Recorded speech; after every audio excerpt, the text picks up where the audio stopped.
तो एक बाबा जी आए और वो बाबा जी आके बोले, महाराज जी आज मेरा पट्टाभिषेक है। पट्टाभिषेक मतलब अब मैं महंत बनने वाला हूं, तो मेरी महंताई में आपको आना है, मुझे चद्दर उड़ाने और प्रसाद पाने।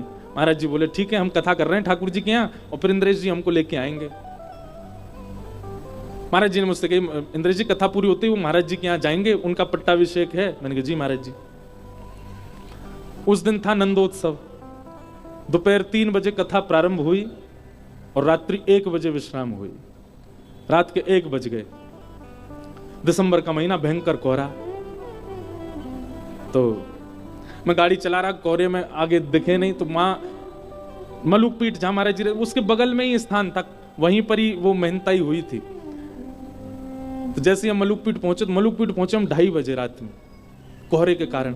तो 2:30 बजे मैंने कहा महाराज जी अब चलें कक्ष में, आप भी विश्राम करो। नहीं वो महंत जी के यहाँ जाना है। मैंने महाराज जी 2:30 बज रहे हैं रात के। नहीं उन्होंने प्रसाद रखा होगा हमारे लिए। महाराज जी हाथ पकड़ के गोपीनाथ बाजार की गलियों में ले गए और जहां वो पट्टाभिषेक हुआ, द्वार वार सब बंद हैं। महाराज जी खड़े, हम खड़े, 2-3 और लोग खड़े और महाराज जी बाहर से कह रहे, सीताराम, अरे पूरी सब्जी है क्या? मैंने महाराज जी 2:30 बज रहे रात के। महाराज बोले नहीं उन्होंने रखा होगा हमारे लिए, आप थोड़ा गेट खटखटाओ। हमने खटखटाया, संघ वालों ने और जोर से खटखटाया। एक आए, उसने बहुत जोर से खटखटाया। भीतर से बाबा ने दी गालियां, महाराज कौन है रात में आ गया आश्रम में, और ये कोई रात में आने का समय, भागो यहां से।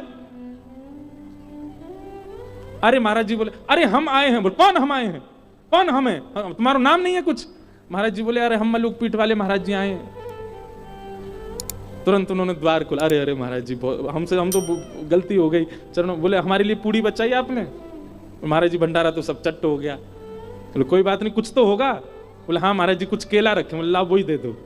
वही केला लिए, हमको दिया, खुद लिया, सबने। अब मैं देख करके कहूं, मैंने कहा कितने भोरे, कितने सहज, कितने सरल, कितने सीधे, और ऐसे ही ठाकुर जी को प्रिय होते हैं। जरा सा भी जिसमें एक भाव आ जाता, मैं कुछ हूं। क्यों कहते हैं चैतन्य महाप्रभु तृणादपि सुनीचेन, क्यों तृण के समान बन के रहो? क्योंकि ठाकुर जी को वही प्रिय है। अपनी मंडली में ठाकुर जी तब तक नहीं लेंगे जब तक भोंदू नहीं बनोगे, भोरे नहीं बनोगे, सरल नहीं बनोगे, सहजता नहीं आएगी।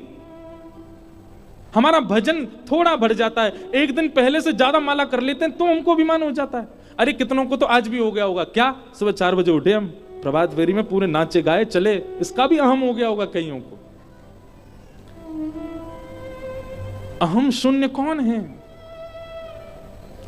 अहम शून्य ही ठाकुर जी स्वीकार करते हैं, और अहम शून्य बनना है हमारी श्री जी को नाम रटो, हमारी किशोरी जी को जपो। तो भोंदू ने सोची कि महाराज जी तो रोज ही गैया चरावे आते होंगे, मोए ना मिले। दूसरे दिन भोंदू पहुंच गया, गैया सब चल रही थी। भोंदू तो लेके अपनी पोटली और इधर उधर ढूंढने लगो, कहीं श्याम सुंदर मिलेंगे। गुरुजी ने बताया था सांवला भेष है, पीली पीतांबरी पहनते हैं, वैजंती माला पहनी होगी। 1 दिन, 2 दिन, 3 दिन, 4 दिन बीत गए। रोज भोंदू ढूंढता, लेकिन ठाकुर जी उसको मिले नहीं। ठाकुर जी को भी दया आ गई। बोले बताओ पूरी दुनिया मंदिर में खोज रही है, जे मुझको वन में ढूंढ रहा है, क्योंकि गुरुजी ने कह दी भांडीर वन में ठाकुर जी गैया चरावे जाम है। ठाकुर जी वहां थे नहीं, लेकिन आ गए भोंदू के लिए। तभी भोंदू देखता है कि महाराज असंख्य गैया, और ऐसी गैया कभी देखी नहीं, अद्भुत गैया, बड़े बड़े सींग, उनके गले में ऐसे मोटे मोटे महाराज सुंदर नाद करवे वाले, स्वर करवे वाले, बढ़िया सबने कड़ूला पहने हैं, और ऐसी गैया मदमस्त रहती भाई, चलती भाई आ रही हैं।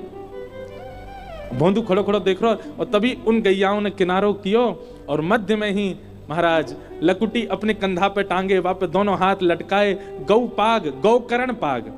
ठाकुर जी गोपाष्टमी के दिन गोकर्ण पाग पहनते हैं। कैसी पाग? हम अपने लाल जी को कभी कभी धराते हैं। उस पाग में क्या होता है कि 2 तो कान निकरिया में यहाँ पे, 2 सींग निकरिया में यहाँ पे, और ऐसे कान आ जाए नीचे, तो वो गोकर्ण पाग। ठाकुर जी गैया की तरह पाग पहने, ऐसी करके पहनेंगे कि 2 सींग निकरिया है और 2 कान यूं लटक आए। उस दिन ठाकुर जी आभूषण नहीं पहनते। श्रीमद् भागवत जी के वेणु गीत में वर्णन है, ठाकुर जी लोमना को श्रृंगार करें। लोमना कहा है गैया के पैरन ने बांधवे की जो रस्सी होवे दूध काटते समय, वो गैया के पामन की रस्सी को ही ठाकुर जी आभूषण बना के गले में पहने, एक हार के भांति, एक एक अपने हाथ पे बांध लें, कमर पे बांध लें, बाजूबंद पे बांध लें, लोमना को श्रृंगार। आहा, गौरज उड़ उड़ करके ठाकुर जी के अंग पे लग रही, और ठाकुर जी चलते भय भौंदू के पास आ रहे हैं। भौंदू दूर से देख करके आनंदित है, रोए। देखते ही रह गयो ठाकुर जी को। ठाकुर जी बोले, अरे तेरो नाम कहा है? भौंदू तो भूल गयो मेरो नाम कहा है। ठाकुर जी को देखवे लग गयो। बोले, मैं आपको छू के देख लूं? बोले, हाँ देख ले। ठाकुर जी को स्पर्श करे, त्यों त्यों वाक्य नेत्रन से अविरल अश्रुधार गिरे, शरीर कंपायमान है गयो। ठाकुर जी ने पकड़ो, अरे तू तू तू रो काय क्यों रो, तू कांप काय क्यों रो, मैं कोई हवा थोड़ी हूं? अरे मैं जय जय हूं, अपना नाम बता दे, तू कौन है? भौंदू ने कही, मेरो नाम है भौंदू। और जैसे ही वाने कही भौंदू, ठाकुर जी बोले, कहा बताई तेने, कहा नाम है तेरो? बोले, मेरो नाम है भौंदू। भौंदू सुनते ही ठाकुर जी तो इतनी जोर से हंसते हंसते हंसते ठाकुर जी गिर गए, लुढ़क गए, पेट पे हाथ धर के ठाकुर जी जोर जोर से हंसे और फिर उठ के पूछे, तेरो नाम क्या है? बोले, भौंदू। और फिर सुन के ठाकुर जी हंसे। बोले, जय तेरो नाम है? बोले, मेरो असली नाम तो कछु और है, पर सब प्रेम तो मुझको भौंदू बुलाम है। ठाकुर जी बोले, मेरे गले लग जा, तेरो नाम इतना सुंदर। अरे भैया, तेने इतनी हंसी कराई दी, इतने दिनों बाद मैं आज जोड़ते हंसूं, मेरे गले ते लग जा। भौंदू को वो सब प्रदान कर रहे हैं ठाकुर जी जो उसने कभी सोचा नहीं। रूप माधुरी का दर्शन कर रहा है। एक पद हम गाते हैं, हरि जी हम कब होंगे ब्रजवासी, है ना? पर मेरा मन है, और मैं आज व्यास मंच पे ही भावना आ रही है, पर मैं कभी ना कभी ठाकुर जी के लिए एक पद ऐसे लिखूंगा जहां मैं ठाकुर जी से हम यूं कहें, ठाकुर जी हम कब होंगे भौंदू, हम कब होंगे सीधे, हम कब होंगे सीधे, हम कब होंगे वो सहज जैसे आपको हम भा जाएं। ब्रज में बसनो अब कठिन नहीं रह गया, धन के बल पे सब बस रहे हैं ब्रज में जाके, लेकिन ब्रज में जैसे बसने वाले को जैसा स्वभाव होना चाहिए वैसा कोई को नहीं रह गया है। ठाकुर जी भौंदू को देख रहे हैं, नेत्रन में हंसी के कारण छोटे छोटे बिंदु आ गए ठाकुर जी के अश्रु के। ठाकुर जी पहुंच रहे हैं और कह रहे हैं, अरे बैठ जा भौंदू, आजा। अरे भैया कछु कहते रहो, नाम बहुत जोर को है, कौन ने धरो? बोले, मेरे गुरुजी और सब गौशाला के लोग मोकू भौंदू के हैं। ठाकुर जी बोले, वाह भैया, तेने बड़ा आनंद किया, चल कछु लायो है, चल मोकू कछु पवा दे। भौंदू बोलो, आप वही हो ना जिनके बारे में गुरुजी बताते हैं? ठाकुर जी बोले, तेरे गुरुजी कौन के बारे में बता, मौका पता कहा बता मैं तेरे गुरुजी? बोले, गुरुजी बता मैं, आप सांवरे सांवरे से हो, मोर मुकुट पहनो, नंद बाबा के लाला हो ना आप? ठाकुर जी बोले, हाँ मैं नंद बाबा को लाला हूं। जसोदा जी आपकी मैया है ना? बोले, हाँ वो मैया है। अरे हमारे गुरुजी खूब बता मैं आपके बारे में। एक बार आपने मैया की एक मटकी फोड़ दी, मैया ने आपको उखलते बांध दी हो ना? ठाकुर जी बोले, हम बे वही हूं मैं। आपने कालिया नाग के ऊपर एक बार नृत्य किया ना, जमुना जी ने कार के? बोले, हाँ मैं वही हूं। ठाकुर जी को भी इतना प्रिय लग रहा, कितना भोला है ये। अब बात ही बनाते रहेगो, कछु पवावेगो। बंधु बोला, हाँ मैं लाया हूं, 2 रोटी लाया हूं। रोटी खोल करके और महाराज बीच में गुड़ रख दियो, मिर्च रख दी। बोले, जय जय जय लाया हूं, आप पालो। अरे जी तो बहुत जोर को ला दे। ठाकुर जी महाराज भौंदू की वो रोटी लाई और वहां में गुड़ बीच में चुपड़ लियो और नेक नेक लेकर के ठाकुर जी प्रेम से पान लगे। एक रोटी पा गए, बोले मुझे तो और भूख लग रही है, ला एक और दे दे। भौंदू बोलो, जी मेरी है, 2 ही लेके आयो मैं। बोले, तो दे दे, कहा जा रहा है, मैं भूखा रह जाऊंगा फिर। ठाकुर जी कह रहे ना, दे दे, चल तू अब मां जाके खा लियो। अच्छा एक काम करो, आधी आधी खा लो। आधी ठाकुर जी को, आधी दही नहीं माने, भौंदू है बेचारा सीधो है। ठाकुर जी तो उसके चिंतन में चले गए, कितना भोला, कितना सीधा, कितना प्यारा। ए भौंदू देख, हम भूखे रह गए, हमारी खुराक ज्यादा है। जसोदा मैया ये एक आध रोटी ना है पवावे हमको, सबरी रोटी बना के सामने धर दे, लाला तेरो जितनो मनो पाले, बाकी के सब पूरा परिवार पालेगो। और वही विधा आज भी मंदिरों में प्रसाद की है, पूरी की पूरी कढ़ाई का भोग जाएगा ठाकुर जी के सामने। लाल जी जितना आपकी रुचि हो आप पाओ, जो बच जाएगा बाकी सब लोग प्रसाद में ले लेंगे। भैया तू हमारे काजे ने ज्यादा सो प्रसाद लियो, हमें भूख ज्यादा लगे। भौंदू बोलो, ठीक है जैसे कल ले आऊंगा। और भौंदू भी सहजता से चला ही गया। हम आप होते पकड़ लेते, ठाकुर जी चिपक जाते ठाकुर जी थे, पर यहाँ ठाकुर जी चले गए, भौंदू चलो गए। भौंदू ने किसी को आगे कुछ नहीं बताया, उसको लगा ये सब लोग मिलते ही हैं ठाकुर जी से, मुझे आज पहली बार मिले हैं। गुरुजी इतने अच्छे अच्छे वर्णन ठाकुर जी के करते हैं क्योंकि गुरुजी मिले होंगे उनसे। गुरुजी ने तो प्रत्यक्ष लीला देखी होंगी, मैं ही अभागा हूं, मुझे इतने दिनों बाद दर्शन भये। भौंदू बैठा बैठा आज भी प्रवचन सुनना था और आज नेत्रों से आंसू गिर रहा है। क्यों? क्योंकि प्रवचन में गुरुजी जो सुना रहे हैं उनसे वो देख के मिल के आया है। अगले दिन भौंदू ने रसोई घर में जा करके रसोईया थे कि हाँ भैया आज ने कछु ज्यादा सी रोटी दे दो, 5-6 रोटी दे दो। ए भोंदू तू इतने वर्षन से 2 ही खावे, 5-6 लेके कहाँ जाएगो? अरे अब तुम्हें कहा बताऊं, वहां पे एक मेरे मित्र आमे नंद जी के लाला, यशोदा मैया के लाला, बड़ी भूख लगे उनको, बहुत पेटू है, मेरी रोटी खा के कल आधी मिली मुझे, बस उनके काज दे दो, उन्हें खवानो है। रसोईया बोलो तू गुरुजी से आज्ञा दिलवा दे तब देंगे। भोंदू गयो गुरुदेव के पास, गुरुजी प्रणाम। गुरुजी ने रसोईया तो कह दो आज मैं 6 रोटी दे देगो। बोले ए भोंदू तू 6 रोटी क्यों ले जा रहा है, तू तो 2 ही रोटी खावे। अरे गुरुजी मैं वही बात बता रहा हूं, वहां श्याम सुंदर आम है, नंद नंदन आम है, जिनकी आप लीला सुना में। गुरुजी हैं तो बड़े प्यारे, जैसी आंख आप बताऊं बात तो ज्यादा सुंदर, मुस्कुरा में तो ऐसा लगा कि गुरुजी बस देखते ही रहो उनको, बहुत प्यारे हैं गुरुजी, पर बहुत पेटू हैं, बहुत खामे हैं। कल मेरी सभी रोटी खा गए, वो तो मैं छीन लाया, आधी खा ली मैंने, नहीं तो भूखे ही रह जाता मैं। तो उनने मुझसे कही कि नहीं ज्यादा सी रोटी लाई, या हमारे 6 ले जा रहा हूं गुरुजी, आप आज्ञा दे दो। सरल व्यक्ति का एक स्वभाव बन जाता है कि वो झूठ बोलना नहीं जानता। एक सीधे व्यक्ति का एक स्वभाव, एक गुण उसके अंदर निर्मित हो जाता है कि उसको उससे झूठ दूर रहता है। फिर उससे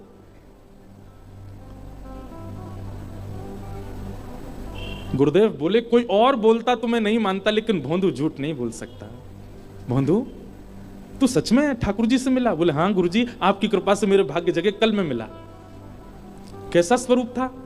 उसने एक एक अंग का वर्णन किया। नेत्र ऐसे हैं, जब पलक उठती हैं तो ऐसा लगता है, गिरते हैं तो ऐसा लगता है, हंसते हैं तो दांत ऐसे लगते हैं, नासिका ऐसी है उनकी, हाथ गदमदरा से हैं, पाम गदमदरा से, पेट नेक निकरो सो है ठाकुर जी को। और गुरुजी उनमें तो बड़ी सुंदर सुगंधी सी आती रहे, और मैंने तो स्पर्श करके देखो, ऐसा स्पर्श पूरी दुनिया में मैंने आज तक नहीं किया, ऐसा स्पर्श है उनको। उनके पास बैठे ना, गर्मी को बोध ना हो, ऐसी सुंदर शीतल सी हवा सी आती रहे उनमें थे। अरे गुरुजी बड़ा मन लगा उनके संग बैठने में।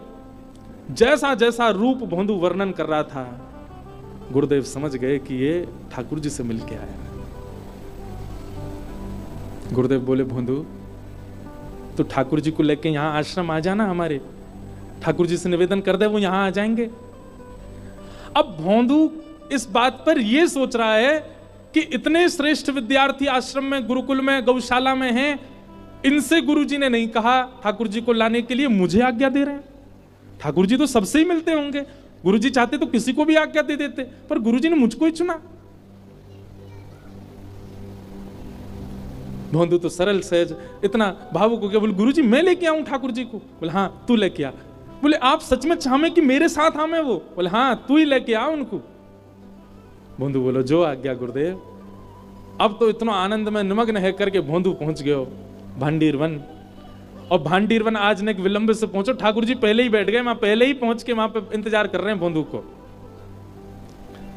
भोंदू गयो, ठाकुर जी बोले आजा आजा। अरे कहा नाम बतायो तेने अपना? बोला मेरा नाम है भोंदू। ठाकुर जी फिर हंसने लगे, बोले आ तेरा नाम बहुत जोर को भैया, बैठ जा। कैसा है तू? बोले मैं बहुत बढ़िया हूं, आप कैसे हो? बोले रात भर तेरी याद आई मुझे, कल मैंने यशोदा मैया सो कही, नंद बाबा सो कही, सबन को बताई तेरे बारे में। तू आज रोटी लाया? बोले हाँ देखो कितनी सारी लाया हूं। पोटली खोल करके ठाकुर जी के आगे धर दी। ठाकुर जी तो बड़े आनंद में भर गए, और रोटी उठा करके बीच में गुड़ धर के और की पुंगी सी बनाए कि ठाकुर जी प्रेम से पान लगे।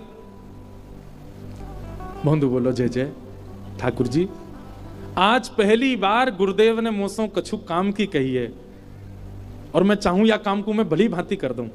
ठाकुर जी बोले कहा काम कहो? बोले गुरु जी मुझसे कह रहे हैं कि तू ठाकुर जी को लेके हमारे आश्रम आ जा।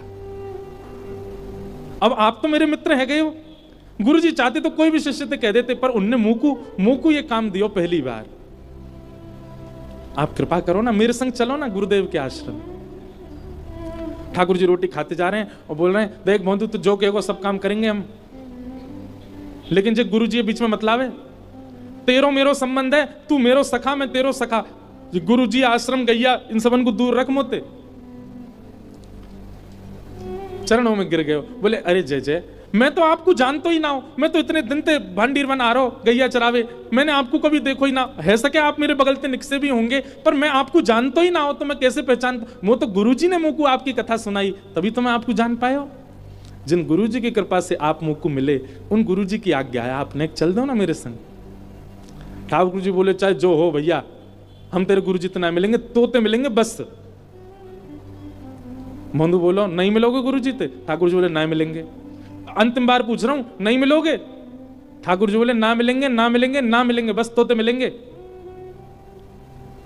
भोंदू ने सबरी पोटली उठा ली, बोले तो फिर ये रोटी वो गुरु जी के घर की हैं, इन्हें मत खाओ।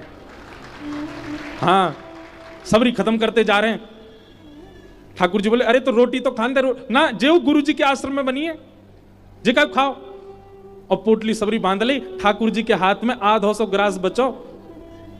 भोंदू ने हाथ पकड़ के बोले जब वो छोड़ दो, जो गुरु जी को है दे दो। अरे तो जाए तो खान दे, ये तो आधो बचो, ना ना ये दे दो। और लेके अपने मुंह में भर लियो, खा गए हो। अरे मैं कह रहा हूं हमारे गुरुजी ने मिलवाए हैं आप, हम और तुम उन्हीं के पास नहीं चलोगे? ठाकुर जी बोले भैया देख तू अब चाहे गुस्सा है जा, तेरे गुरुजी तो ना मिलेंगे, हम बस तो मिलेंगे। तो भोंदू बोला ठीक है, तो जा पेड़ ते या पेड़ तक, या कि पल्ली पार तुम्हारी है या इल्ली पार मेरी है। कल लेते गैया चरावे आएंगे, इल्ली पार अगर तुम आए, पल्लंकू ही नहीं हो, उल्लंकू मत ही हो, नहीं तुम्हारी गैया ने लेके भाग जाऊंगा मैं। ठाकुर जी को धमकी दे रहा है। और सुनो, आज ते आम पाम 100 साल की कट्टी, दूर नहीं हो मोते, मेरा कोई तुम्हारो संबंध ना, 2 दिनाक को सखत्व, हमारे गुरुजी को जो नहीं है बातें, हमारा कोई संबंध नहीं। ठाकुर जी बोले तो जाने ना है हम जय जय हैं। बोले जय जय हो चाहे जो हो, हमारे गुरुजी ने मिलवाए, अगर चाहो कि मैं तुमसे मिलूं या बैठूं तो मेरे गुरुजी के पास चलो। ठाकुर जी बोले मैं तो नहीं जाऊंगा। ठीक है मैं जा रहा हूं। और अपनी गैयान ने घेर के महाराज भोंदू तो चल पड़ो। ठाकुर जी कह रहे, ए भोंदू। भोंदू नहीं पीछे मुड़ के भी देख रहा। दूसरी बार बोले ठाकुर जी भोंदू, अरे नेक देख तो ले। भोंदू नहीं देखा। जब तीसरी बार ठाकुर जी ने कही भोंदू, जब भोंदू ने अब भी नहीं देखा, तो जिस प्रकार कोई व्यक्ति अपनी प्रियतमा के लिए व्याकुल हो जाता है, ऐसे श्री ठाकुर जी भोंदू के लिए व्याकुल हो गए। अरे जी देखे ही ना रो, जी पलटे ही ना रो। ठाकुर जी को लगी नेक दूर जाके आ जाएगा, लेकिन भोंदू नहीं लौटो, चलते ही चलोगे, चलते ही चलोगे। थोड़ी दूर तक भोंदू दिखो, जैसे ही भोंदू दिखनो बंद भयो, ठाकुर जी अपने आप को रोक नहीं पाए, नेत्रन में अश्रु भर आए और महाराज चौकड़ी मार के दौड़े ठाकुर जी। अरे भोंदू रुक जा, अरे भोंदू नेक रुक जा, अरे तू जो कहेगो सो करेंगे, तू कहेगो तेरे गुरुजी के यहाँ जाएंगे, वहीं बस जाएंगे, लेकिन तुम होते दूर मत जाए भैया, मुझको संग लेके चल। और ठाकुर जी दौड़ करके गए और भोंदू की कमर पे जाकर के लद गए पीछे, और लद करके बोले चल ले चल अपने गुरुजी के पास, चल के आमे, तेरे गुरुजी तो मिल के आवेंगे। गैयान के बीच में कैसी सुंदर छवि है, पत्रो दुबरो सो भोंदू और शाम सलोने नंद नंदन वाकी पद्दी पे चढ़े हुए पीछे पीछे ते ऐसे हाथ देख करके दोनों पाम ठाकुर जी के यूं हाथ में उठा रखे हैं, और भोंदू लेकर के ठाकुर जी को अपने आश्रम आ रहे हैं। गुरु जी ने देखी गैया आ गई, गुरु जी द्वार पे आके खड़े गए, और जैसे ही गैया आती गई, तभी ऐसा दृश्य देखो, भोंदू की पद्दी पर श्री ठाकुर जी साक्षात नंद नंदन मंद मंद मुस्कुराते भय, वाके कान में कचू खाना पूसी करते भय आ रहे हैं। भोंदू तो कह रहे हैं जाइए तेरा गुरु, जाके कारण तुम मोह छोड़ के भाग रहो, दारी के अबड़ी उड़ा दूंगा मैं, जाके कारण तुम मोह छोड़ रहो। नहीं गुरु जी, हमारे गुरु जी बड़े भोरे हैं, इनको दर्शन देते हो। ठाकुर जी को देख करके गुरु जी तो वहीं मूर्छित हो गए, उनको विश्वास ही नहीं हुआ कि ठाकुर जी आ गए। भोंदू ने गोद में उठा लिए, जल को छिड़काव किया, और जल को छिड़काव करके जैसे ही पुनः गुरु जी के नेत्र खुले, नंद नंदन सामने खड़े हैं, बाकी अदा से मंद मंद मुस्कुरा रहे हैं। भोंदू जैसे ही गुरु जी खड़े हुए, भोंदू खड़ा हुआ, ठाकुर जी ने खींच के भोंदू अपने ऐसे गले में गलवैयां डाले खड़े गए। गुरुदेव ने भोंदू को प्रणाम किया। पहले भोंदू बोलो जी कहां कर रहे हो गुरु जी? बोले भैया परिवार त्याग दियो बाल्यकाल में, आज 60 वर्ष है गए घर छोड़े भय, कौन से उपनिषद नहीं पढ़े, कौन से वेद नहीं पढ़े, कौन से शास्त्र नहीं पढ़े, कौन कौन से नियम व्रत अनुष्ठान नहीं किए हमने, लेकिन आज तक ठाकुर जी के दर्शन नहीं भये। धन्य है भोंदू तेरो ये भोलोपन, तेरो ये सीधोपन, तेरी ये सरल भाव, तेरी ये सहजता, जैसे आज साक्षात त्रिलोकीनाथ तेरे कंधा पर चढ़ के आए हैं। ऐसा सुख तो कोई ज्ञानी को भी ना दे में ठाकुर जी जैसा तू को दियो है। ठाकुर जी के सामने भोंदू को प्रणाम कियो, अंत में ठाकुर जी को प्रणाम कियो। ठाकुर जी बोले गुरुदेव जा भोंदू को हम हमेशा के काजे लेवे आए हैं। और ठाकुर जी ने भोंदू के गले में गलवैयां डाली और देकर के ठाकुर जी अपनी श्रीन कुंज में भोंदू को लेकर के वहां से प्रस्थान कर गए। बोलो भक्तवत्सल भगवान की। हमारे अंदर सब गुण हैं, पर हम भोले नहीं हैं, हम सहज नहीं हैं, हम सीधे नहीं हैं, सरल नहीं हैं। का किम कर्म के अवतारश्च धर्म कम शरणम गता। ये 6 प्रश्न हैं, 3 प्रश्नों के उत्तर तो हमने दे ही दिए। 3 प्रश्नों के उत्तर कथा सुनते सुनते आपको मिलेंगे। तत्पश्चात फिर यहाँ सौनकादि ऋषियों को श्री सूत जी महाराज कथा सुना रहे हैं, और कथा सुनाते हुए एक बहुत सुंदर बात कहते हैं, जो कल पूज्य महाराज जी श्लोक बोल रहे थे मंच से। क्या कि सवै पुंसां परो धर्मो यतो भक्तिर्यदोक्षजे अहैतुक्य प्रतिहता ययात्मा संप्रसीदति धर्मस्वनिष्ठितः पुंसां विश्वक्सेन कथासु यः नोत्पादये दधिरतिं श्रम एव हि केवलम्। बहुत ध्यान पूर्वक सुनो। सभी प्राणी मात्र का परम धर्म क्या है? हम सब जीवात्मा का परम धर्म क्या है? यतो भक्तिर अदोक्षजे। बहुत ध्यान से सब लोग इधर देखो, सुनो। अभी 5 बजे 5:30 तक कथा का समय है, खूब ध्यान से सुनो। आज तो कथा हम कर ही नहीं पाए, बहुत कम बोल पाए। ध्यान से सुनो। सभी प्राणी मात्र का धर्म क्या है? परम धर्म क्या है? आत्म कल्याण, अपने देह का कल्याण। वास्तव में हमारा जन्म क्यों हुआ है? जो इस देह के भीतर जो आत्मा है वो बहुत दिन से भटक रही है। अब हमको मानव बनने का अवसर मिला है, मतलब ठाकुर जी ने हमको मौका दिया है कि अब इस मानव जन्म से तुम ऐसे कुछ करो कि इस आत्मा को सदा के लिए मुक्ति मिल जाए, उसको कहीं ना जाना पड़े। तो हमारा कर्तव्य, हम कर्म करते हैं, कर्तव्य निभाते हैं, संबंध निभाते हैं, ये सब ठीक है, पर मूल कर्तव्य हमारा यह है कि इस देह से ऐसा कुछ करना है जिससे हमारी आत्मा निवृत्त हो जाए। जब भी हमारे प्राण जाए, प्राण सबके जाने हैं, पर वो आत्मा कभी ग्लानि ना करे कि ये मानव देह में आकर के भी मैंने कुछ नहीं किया। अपनी आत्मा को सद्गति प्रदान करना ये प्रत्येक मानव का कर्तव्य है, और इस कर्तव्य में केवल एक ही सहायक बन सकता है हमारे, क्या? भक्तिर अदोक्षजे, यदो भक्तिर अदोक्षजे। अदोक्षज भगवान श्री कृष्ण का नाम है, अदोक्षज। आज से एक नया नाम बता रहे हैं, बालकों के लिए चाहिए हो तो अदोक्षज। अदोक्षज भगवान की भक्ति करना, और भक्ति भी कैसी करना? अहैतुक्य प्रतिहता। अहैतुकी भक्ति। अहैतुकी भक्ति किसको कहते हैं? किसी भी परिस्थिति, किसी भी स्थिति या लाइफ में आने वाली किसी भी प्रकार के दुविधा से या व्यवधान से वो भक्ति नष्ट ना होती हो, लगी रहे। मेरी लगी श्याम संग प्रीत दुनिया क्या जाने, क्या जाने रे कोई क्या जाने, क्या जाने रे कोई क्या जाने, मुझे मिल गया मन का मीत दुनिया क्या जाने।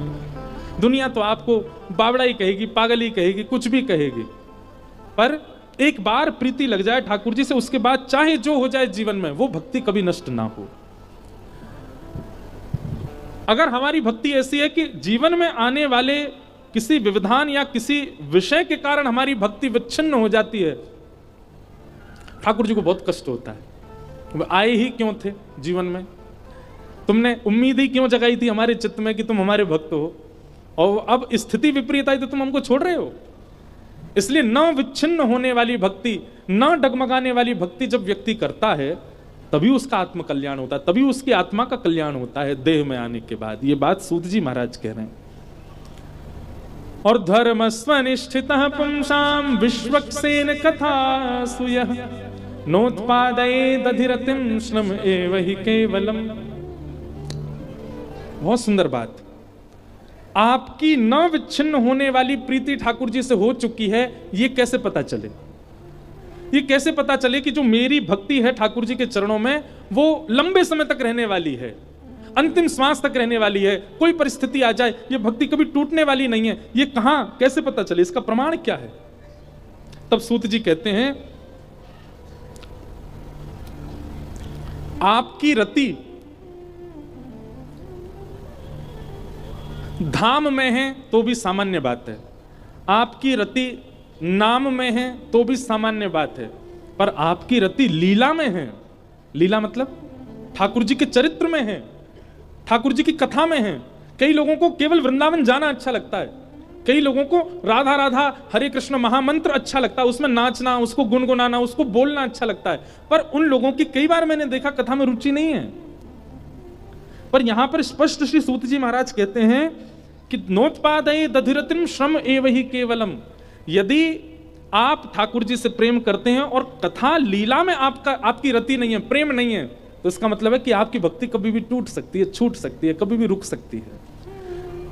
लेकिन कथा में आपकी रति, अब देखो कथा में जिनकी रति वो आज तक भक्त हैं ठाकुर जी के, कितने प्रमाण दें? प्रभु चरित्र सुन वेको राम लखन सीतामन।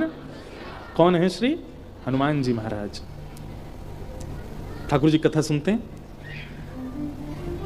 पूरी हनुमान चालीसा में, मैंने ये बात पहले भी कही है कथाओं में, पूरी हनुमान चालीसा में गोस्वामी तुलसीदास जी महाराज ने हनुमान जी को क्या प्रिय है ये बता दिया, फिर भी लोग वो नहीं देते हनुमान जी को।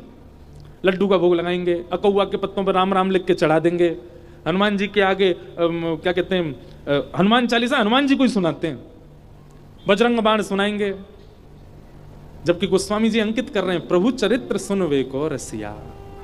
ठाकुर जी के चरित्र सुनने के, और केवल रसिया है इतने, मतलब केवल उनको अच्छा लगता नहीं, उस कथा के लिए वो कुछ भी त्याग सकते हैं।